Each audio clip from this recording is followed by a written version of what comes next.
The border between the United States and Mexico, arguably the most contentious border on the planet. I wanted to see what life was like on the Mexican side, meet the people and hear their stories. I see many people get killed crossing the border. Try the food and the drink. This is one of the places where we have tequila with arroz seeds. This video starts on the US side in Calexico, California. Buenos dias, mis amigos. We are here in Calexico, USA. This humongous structure here is the border between USA and on the other side there, Mexico. So the name Calexico is a mixture of California and Mexico. Where we're going is Mexicali, which is a mixture of Mexico, Mexico, and California. We're going to be spending a few days here seeing what life is really like on the border. Okay, I'm with my friend Patty here, who is from Mexicali, but you live in Calexico, right? Yeah, I work here and I'm living here for 6 years now. Yeah. And I did not realize the size of this border. And this goes all the way down to Tecate, right? Yeah. Which is like... In Tijuana, I guess, And all the way down to Tijuana on the coast. Yeah. Wow. They spend a lot of money doing that. And there's a lot of people sometimes trying to go across the border. But who spent the money? Was it the Americans or was it the Mexicans? Because Donald Trump said it was the Mexicans that were going to pay for it. No comments. I do not know. 10 or less. Mucho Spanish, no?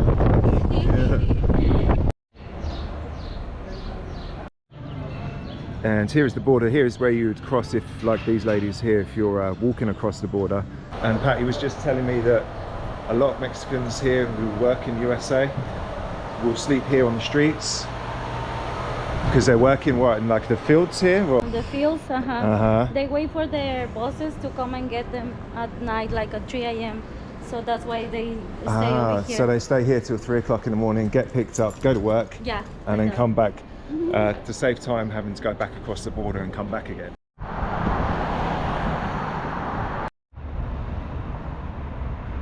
So we have here a mural depicting the workers, the Mexican workers in the field. Over here we've got the duty free, and there's the border, there's the wall. This is the Union Pacific Railroad, so I guess this goes all the way up to Canada and all the way to south to who knows where. I'll have to Google it. That's where they check for drugs.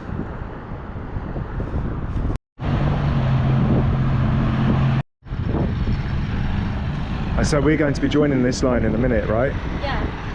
Yeah. We're gonna cross the border and you will see the side of Mexico. Okay. And no USA return. So once we're gone, that's it. We're gone. No coming back. Okay, we're now leaving the dusty town of Calexico, crossing the border to the beautiful city of Mexicali. Oh. You do say it's beautiful, right? Yeah, kind of. Kind of.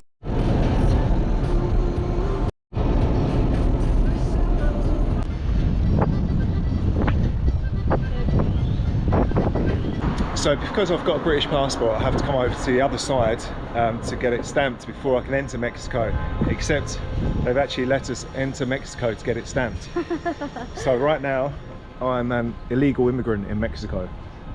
Alright, so after filling in 2 forms and 700 pesos, I'm now in Mexico legally for the next 3 months. Alright, it's breakfast time, and how they say it here, como es? Me van a chingar. Me voy a chingar unos una birria. taquitos. Una birria. Una birria. Okay.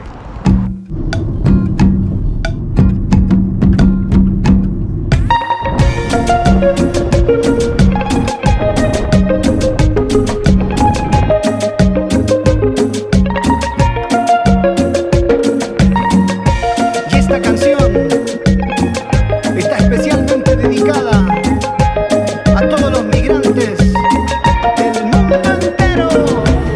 Dejamos familia, barrio y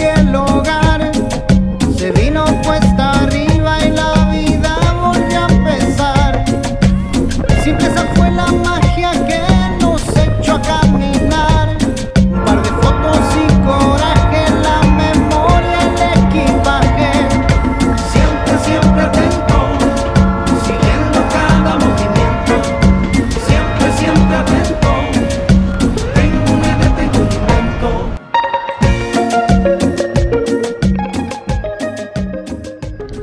Good morning everybody, day 2 in Mexicali. I'm staying here in Patty and her mum's house for absolutely zero. Mi casa, su casa, Mexican hospitality. They're both at work right now, but I'm not alone. I'm being followed around. Come on in. Hello. It's very hot, so Mexicali is the hottest city in Mexico. Today it's going to get up to about 38 degrees. This is mid-April, but later on in the summer months, in about August, July, it's normally around 50 degrees daytime temperature.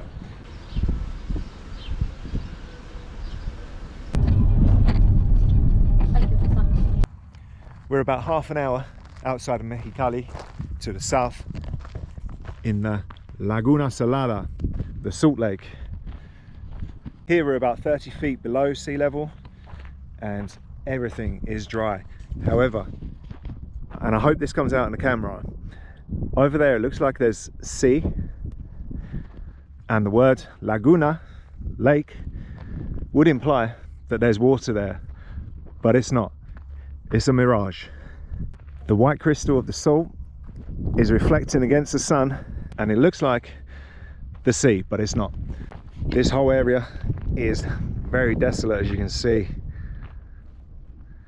Small mountain ranges actually protect the area or the city from earthquakes. Not long ago there was a 7.8 Richter scale earthquake that fortunately was blocked by the mountains from hitting the city, so it didn't cause too much damage.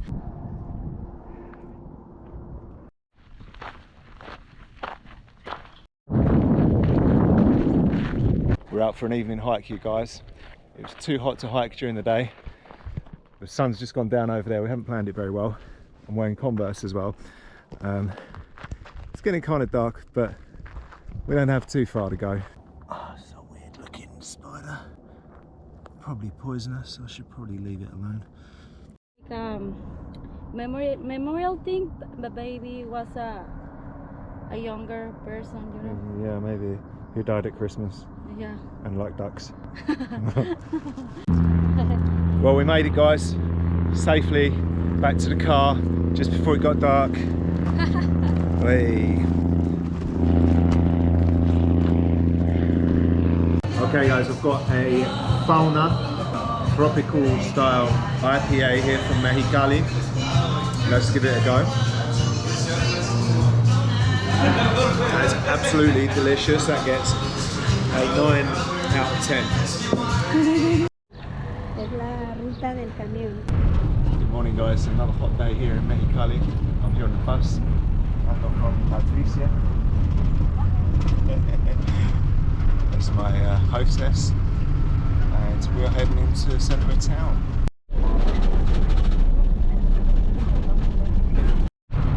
As you can see, all the windows are blacked out because the sun is extreme here.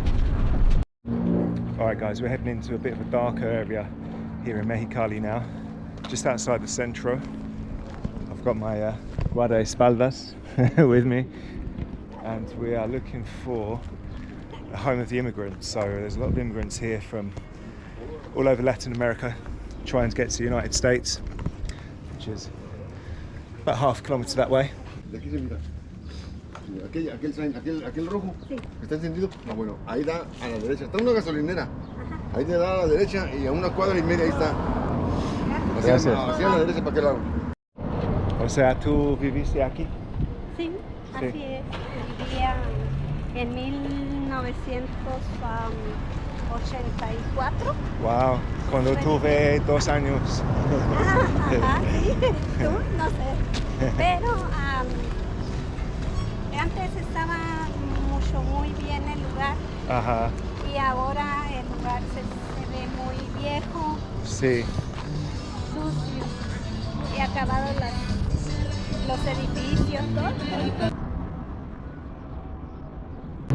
Okay guys, we made it to the immigration house, as they call it here. Unfortunately we weren't allowed to enter and we weren't allowed to interview anyone. The director's not there at the moment and they don't have the authority.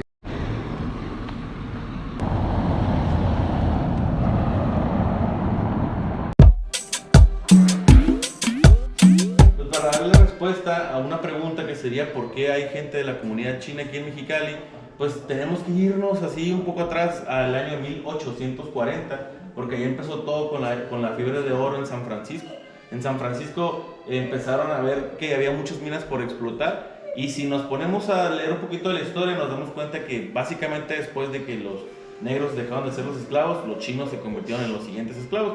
Sí se les pagaba, pero pues les pagaban sueldos miserables en horarios pues muy explotados, ¿no? Entonces, ¿qué ocurrió? Pues empezaron a traer a gente de la comunidad china para que trabajara en las minas y poderles pagar pues una basura, ¿no?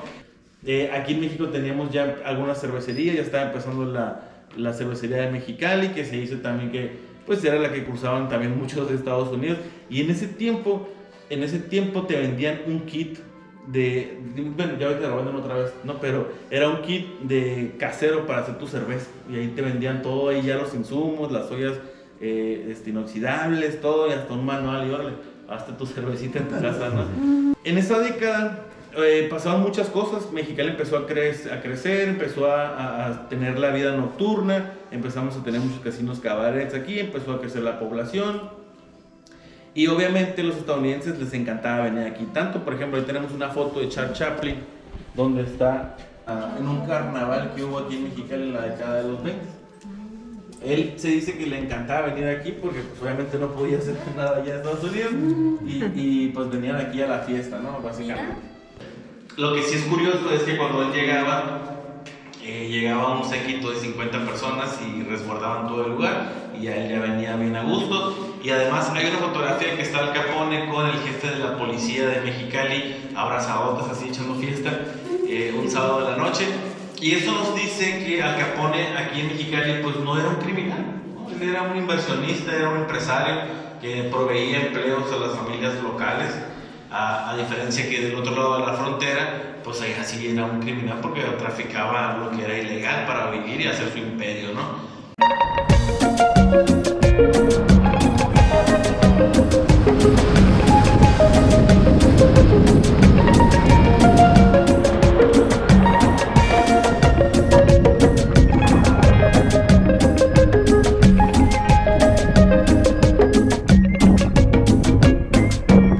We're out on a little road trip. Beautiful drive up here. We're now in La Rumarosa, the desolate mountains of the interior of Baja California. Pretty barren, pretty dry, pretty windy because of the altitude. Lots of these deserted buildings. I'm not sure how old this one is, but there is some graffiti here from 1977.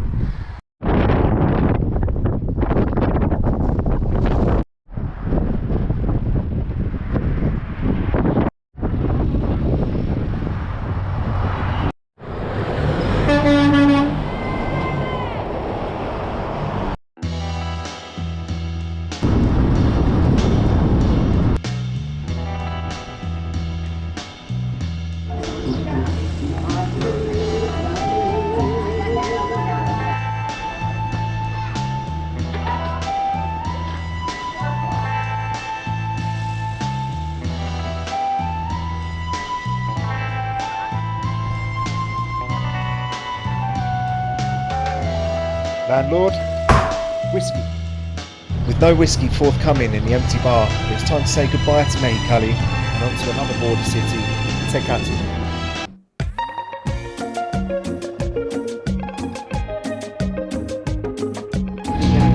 ¿Quién va ganando? What is the name of your friend? Se llama Matt. Thank you. And after a short stop off there, it was on to Tijuana.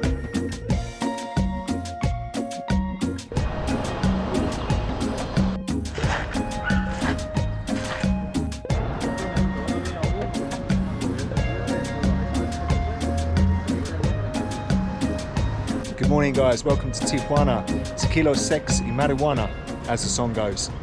We're over here on the Pacific coast now guys, and it's a completely different vibe to Mexicali and Tecate out in the desert. As you can see, it's a bit of a concrete jungle. It's grey, it's cloudy. I'm currently on the roof of my hostel, which is just off the Avenida de la Revolucion, which is the main thoroughfare, the strip, if you like, of Tijuana. This is known as one of the most violent cities in Mexico. Kidnappings, extortions, cartel activity, it all goes down here. In spite of that, the streets are packed night and day. Construction is going on everywhere. There's a busy international airport. And the USA border crossing is just a couple of kilometers in that direction. You can get your teeth done, you can get cigarettes, you can get clothing, you can get it all for a much cheaper price than the United States. That's it. No, that's this. City tour in the city. And over here, you can see the sign. This is where you can walk to the USA. And that's where we're headed. And this is the famous arch of Tijuana. La Avenida de la Revolucion, the first sight you'll see as you enter the avenue.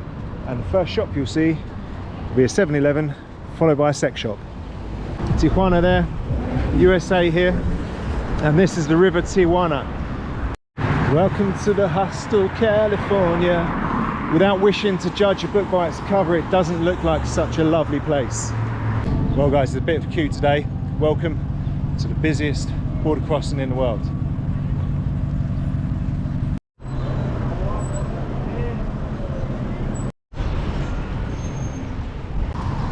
So this is the foot crossing into the United States. You can see the pedestrians walking along there. Once you're through the border, you can take what they call a trolley from the San Isidro side, and that will take you to downtown San Diego.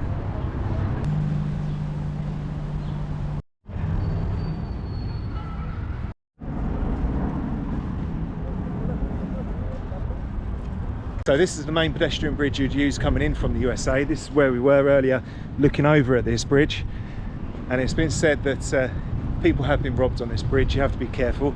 There are police posts at either end of the bridge, but they don't seem to be policed.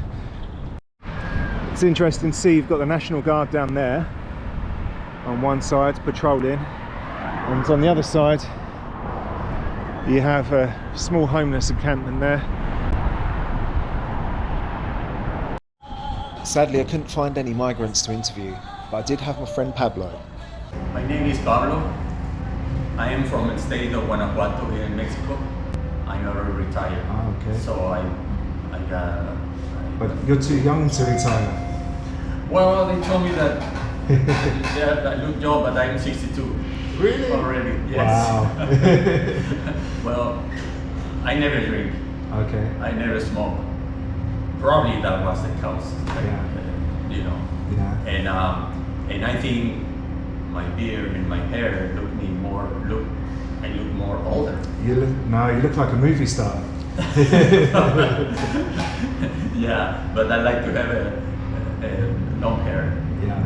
Because when I was in the US years ago, I used to hang around with the tribe, Navajo tribes. And I learned a lot of customs from there. We have a traditional dance, the Pau Pau. Oh wow. Yes. Okay. And I know a little bit about their culture. We can consider ourselves as a brothers. Okay. Because we are native from the same region. I'm native from Mexico, and they are native from more north from Mexico, but we consider brotherhood. I see. The same blood. Okay. So they accept me to be part of them. Yeah. So we learn a lot of their culture, the Navajo. Okay. Well, if you look like this at 62, then maybe I should learn some Navajo traditions too. Yeah. I want to show you a picture so you can add it to this video. You're going to show my picture how I look before. Many cities in the border, Mexican side cities, they are very dangerous. Yes, and that's increasing, the risk of anything, because many migrant people is coming to the border. They are looking for better life. Yeah, I know, yeah. but that's the main cause. Sure. And the migrants are coming from other places in Mexico, Yes. Guatemala, El Salvador, Venezuela, and also Russia and Palestine. Yeah, there are a lot of Russian people. Yeah, and Russian people increasing coming to Mexico. We are searching a better life, Yeah. and I don't blame them, No, of course. Everybody, we have the right to have a better life. Absolutely. I mean, people are literally dying to get across the border, right? Yeah, they're risking life in the crossing. I see many people get killed crossing the border. Yeah. Mafias here in Mexico, they're kidnapping people and they take their money. Like the coyotes or? The coyotes. Yeah. Sometimes only is the money, but sometimes it turns to a worse violence. situation. They can lose their lives. Yeah. Very Especially when they come to the north by train, they are killed. They fall out of the train and they get killed, that way. Yeah. And it's terrible. Awful. Yeah. Yeah. And that train La Bestia, is that the one? La Bestia. La Bestia. Yeah. They can call La Bestia. They come from Chiapas. Yes. And they go across all Mexico, and every state in Mexico is a challenge for them. They get robbed by the mafia, or even by the police. Wow. Yeah, the same police here in Mexico, they rob them. Yeah. I see it with my eyes. Wow. It's terrible. It's terrible. And at the same time, there's a lot of people that help, Mexican people that give food and shelter to the immigrants. Most of the people here in Mexico, they help them. They help these immigrants. They help them. Yeah. And for a good reason. I mean, because they are coming from far away from other countries, and when they get to Mexico, they just don't have any money. So people here in Mexico, they give them food, water, clothes, place to stay. It's sad, and the situation is getting worse. Yeah. Getting worse. Yeah. Is that because the security is higher at the border now, or? Yes. Right now, the border patrol is increasing the security in their border. Is more intense, the security.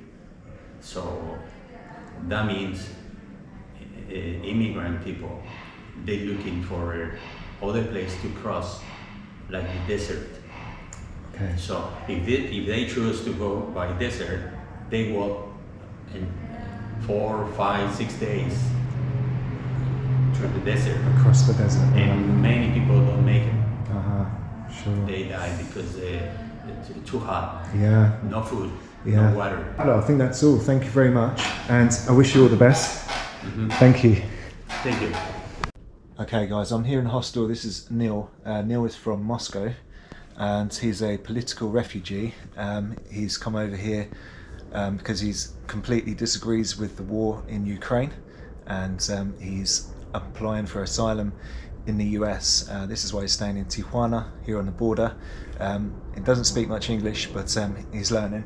and yeah, he's left behind his wife and his daughter because his wife had different views, and he's here in Tijuana working. You work here, and yeah, trying to get across the border.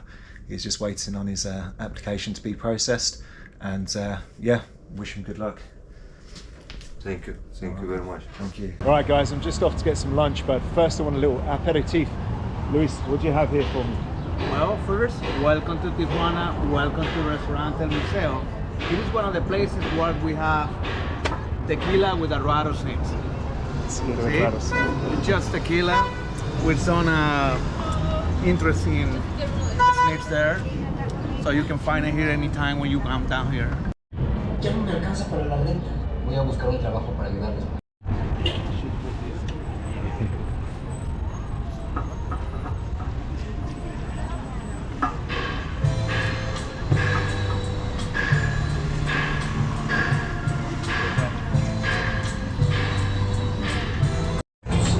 So is it salt first, then the shot, then the lemon? Up to you. For me, personally, I take my tequila just one shot. All right, no lemon, no salt. Lime and salt if you want to. Okay. It's up to you. All right. You okay to grab and get? Right, I'm gonna do. This is how we do it in England. So salt first. Well, try your way. There you go. Salud. Perfect. See that? Woo. Not too bad, right? That rattlesnake has got a bite. All right, you guys. We are going for a Caesar salad. Caesar salad was invented here in Tijuana back in the 1920s, and we're going to the exact restaurant where it was invented.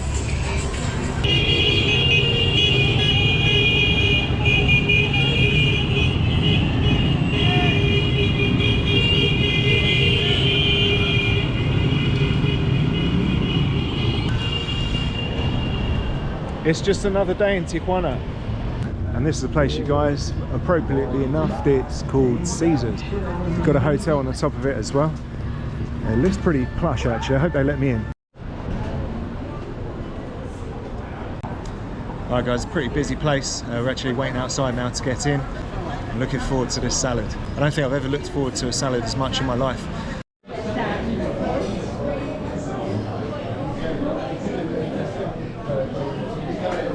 Muchas gracias. What a beautiful place, guys. It's been recently restored to its 1930s original decor. Alright, so here we have the Caesar salads, which is 165 pesos, and a list of other salads. And you don't have to have salads, you've got all these other options as well. One that caught my eye on the next page, beef Wellington, Chateaubriand, very, very reasonable prices.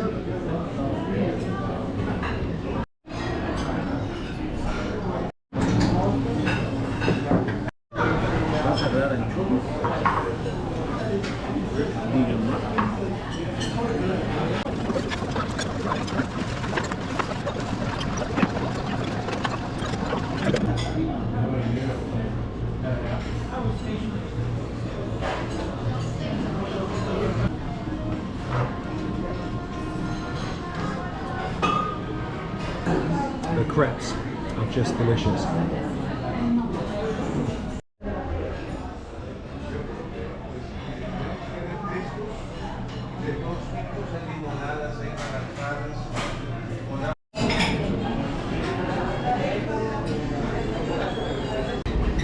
Gracias, amigo. Gracias, que le va bien. Well, I very much enjoyed that, guys. It's a little taste of the high life. Unfortunately, I couldn't get a main course. I am a backpacker on a budget. However, I did see somebody else had a salmon, which looked really good. For the quality and the freshness of the food there, and the service and the atmosphere, Caesar's gets a strong 9 out of 10 from me. All right, guys, we are off to the beach. We could have taken a taxi, but we're taking a bus instead. The taxi is 5 times the price and it's nowhere near as much fun.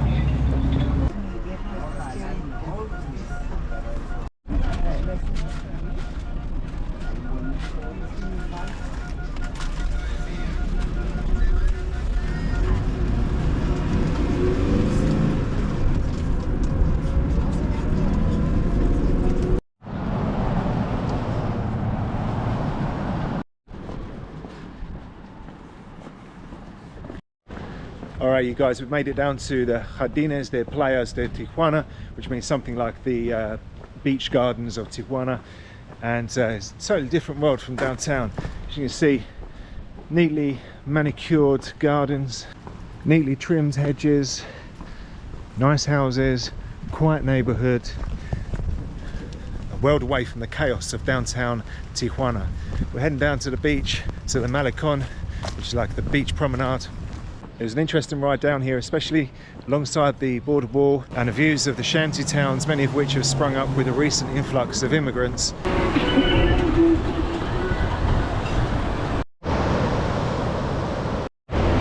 Well, this is Tijuana Beach Promenade, guys.